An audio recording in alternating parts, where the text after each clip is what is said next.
नमस्कार, जय शिवराय. मी प्रकाश जमदडे.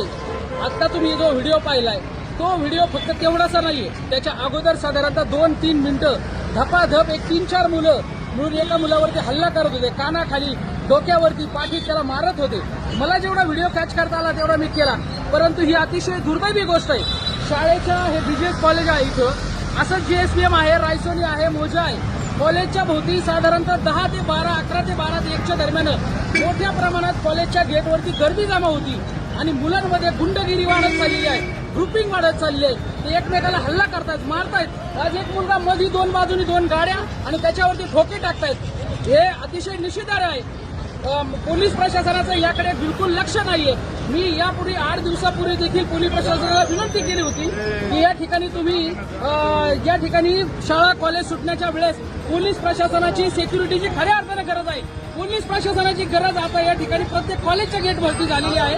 त्याचं कारण असं आहे की मुलांपासून मुलंच असुरक्षित आहेत, मुली असुरक्षित आहेत. परवा चंदननगरला कोयत्यानी गार्डनमध्ये एका मुलाला मारलं. आता काल परवा वाघोलीतील सीसीटीव्ही कॅमेरे मुलांनी फोडले, गाड्या फोडतायत. अतिशय गुंडाकारी आणि गुन्हेगारीची प्रवृत्ती या ठिकाणी वाढत चाललेली आहे. ही अतिशय धोकादायक आहे, ही एक धोक्याची घंटा आहे. मी 4 दिवसापूर्वीच पुणे शहराचे पोलीस कमिशनर माननीय अमितेश कुमार सर यांना पर्सनली भेटलेलो आहे. त्यांना निवेदन दिलेलं आहे. त्यांना विनंती केली होती की साहेब, जेएसपीएम, बीजीएस किंवा अजून कोणते कॉलेज असतील वाघोलीमधील, याच्या भोवती कॉलेज सुटण्याच्या वेळेस मोठ्या प्रमाणात मुलांची गर्दी जमा होतीये.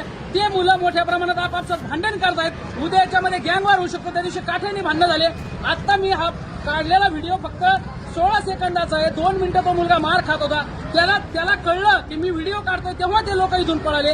जर हा व्हिडिओ नसता काढला तर त्या मुलाला या ठिकाणी त्यांनी मारलं असतं. अशा ज्या गोष्टी चुकीच्या झालेल्या आहेत, अतिशय निषेधार्ह आहेत. त्याच्यामुळे पोलीस प्रशासनाने जागा होणं गरजेचं आहे. पूर्वीचा जो शिक्षकांना धाक लावण्याचा थोडाफार अधिकार होता कायद्यामध्ये, तो या ठिकाणी काढून घेण्यात आलाय. त्याच्यामुळे ही मुलं अशी वागत आहेत असं काही पालकांचं म्हणणं आहे. त्याच्यामुळे मी महाराष्ट्र राज्याचे शालेय शिक्षण मंत्री कोण आता जे कोणी आहेत त्या मंत्र्यांना देखील आवाहन करतो. पुणे जिल्ह्याचे पालकमंत्री माननीय श्री अजितदादा पवार यांना देखील आवाहन करतो.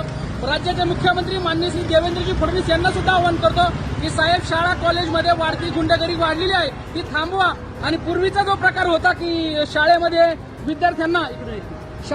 विद्यार्थ्यांना शिक्षा दिली जायची, शिक्षकांना थोडा अधिकार होते मारायचे, ते अधिकार काढून घेतल्यापासून 10वी 12वीचे मुलं मोठ्या प्रमाणात गुंडागिरी करत आहेत. त्याच्या